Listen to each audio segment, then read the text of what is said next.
ازيكم يا جماعة عاملين ايه؟ مشكلة تانية جايالي، وبتتكرر كذا مرة، يعني مش أول مرة، بس دي كانت واضحة قوي، يعني هي باينة قوي. يعني كل مرة بتبقى نفس النمط ونفس الطريقة، بس المرة دي واضحة، يعني باينة قوي. اللي هي ايه بقى؟ واحدة بعتالي بتقولي أنا عروسة بقالي 3 شهور، وخلاص قررت ان انا اتطلق. انا همشي وهتطلق. فبقول لها ليه حبيبتي، ليه كده؟ واصبري، والمشاكل كلها ال- البيت كلها مشاكل، ولسه انتوا ما اتطبعتوش على بعض. الكلام المنطقي اللي كلنا بنقوله بحكم خبرتنا، يعني وبحكم ان حتى واحنا صغيرين كان اهلنا بيقولوا لنا الكلام ده. طلع بقى ايه؟ فانا بقول لها إيه ليه؟ يعني ايه السبب؟ يعني انت في مشكله عويصه يعني؟ اكتشفتي مصيبه بعد الجواز؟ قالت لا، بيعاملني وحش جدا، ومامته مشغلاني عندها خدامة، واخواته متعجرفين معايا قوي، وهو بيعاملني يعني بتعالي، وشايف نفسه عليا، ومفيش تفاهم بينا. قلت لها طب حبيبتي، انتي لسه عروسة جديدة، يعني هل هو ظهر كده من اول يوم؟ قالت لي لا، ده هو كده من ايام الخطوبة.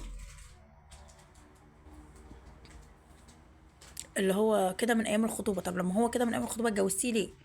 قالت لي طيب ما هو ايام الخطوبه برضو كان فيها كده وكان فيها كده، بس كنا بنخرج، كنا بنتفسح، كنا بنجهز شقتنا، معرفش ايه. طيب ماشي، يفاجئك ان انت هتخدمي مامته بعد الجواز؟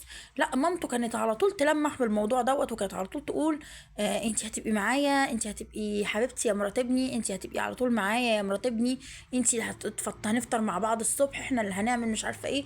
وكانت على طول تقول لي كده، بس اسلوب المعامله اتغير، يعني مامته كانت بتعاملها حلو، او بتحببها في العيشه يعني قبل الجواز، واكتشفت بعد الجواز ان المعامله وحشه وحشه قوي، شغاله يعني بتأمرها وبتزعق فيها لما بتتأخر او بتعمل حاجه غلط او كده.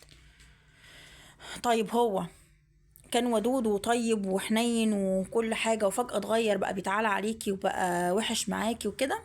راحت رد عليا قالت لي لا، هو على طول في الطبع دوت و...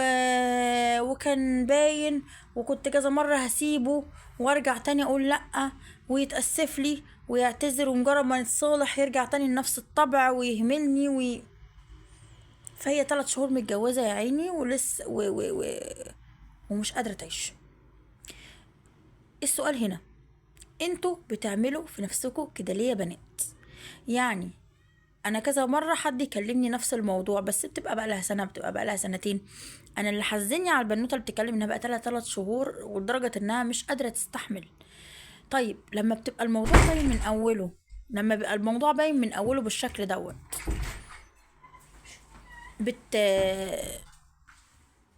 بتكملوا ليه؟ يعني لما بيبقى الموضوع باين من اوله كده بالشكل ده، بتكملوا ليه؟ آه... اهمال.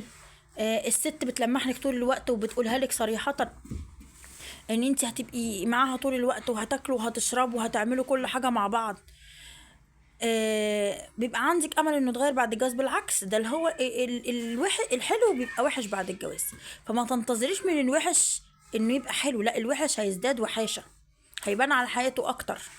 لو هو بيهملك نص اليوم، لا هيهملك كل اليوم. لو هو بيكلمش معاكي غير كلام قليل، لا هو مش هيتكلم معاكي خالص. خلاص احنا اتقفل علينا باب واحد، وهو خلاص بيبقى حاطط في دماغه انه خلاص بقى بيت وبقيتي متجوزة، وخلاص كده مش سهل تمشي، وبيبقى ضمنك زي ما بنقول. ف فما اعتقدش ان هو ان في حاجه هتتغير. فاللي شايفه الموضوع بتاعها مخطوبه دلوقتي وشايفه ان الموضوع مش ماشي، ما تقولش اصل انا سني كبر، اصله بكره يتحسن، اصل انا هعوده على طباعي. لا، في حد بيتعود على طباع حد، ولا في حد بيتغير للاحسن، ولا وسنك كبر احسن 100 مرة. انت بنت وواقفة على رجلك وكده، احسن 100 مرة ما تتجوزي وتتطلقي ومحاكم وبتاع وممكن تكوني حملتي، فيبقى في مشاكل اكبر. بس، سلام عليكم.